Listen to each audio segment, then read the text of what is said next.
Hi friends, welcome to ரஷ்வன் tailoring. இன்னைக்கு காலையில் ஒரு இன்சிடென்ட் நடந்துச்சு. என்ன நடந்ததுன்னா, ஒருத்தவங்க பெரியவங்க வந்து பைக்கை நிறுத்துமா அப்படின்னு சொன்னாங்க.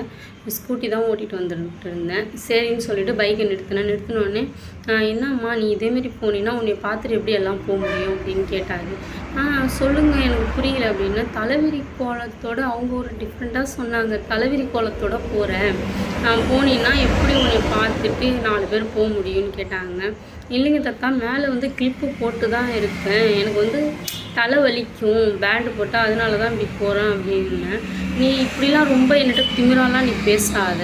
நான் ரொம்ப இப்படி தான் சொன்னேன், நீ இப்படிலாம் ரொம்ப திமிராலாம் பேசாத, நான் எல்லாருக்கும் சொல்லுவேன், எல்லோரும் என் பேச்சை கேட்பாங்க, நீ என்ன இப்படி பேசுகிற அப்படின்னாங்க.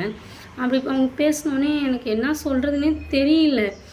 கிளைண்ட் வேறு வந்து நிற்கிறேன்னு ஃபோன் பண்ணாங்க. அப்படி இல்லைன்னா நான் வந்து ஹேரை காய வச்சுட்டு பின்னி போட்டுருவோன்னு வந்திருப்பேன். சரின்னு சொல்லிவிட்டு பேண்டு போட்டால் ரொம்ப தலைவலிக்குன்னு தான் நான் இப்படி வந்துட்டேன். இதேமாரி தலை குளிச்சுட்டு இப்படி வந்தால் தப்பான்னு கூட எனக்கு தெரியல.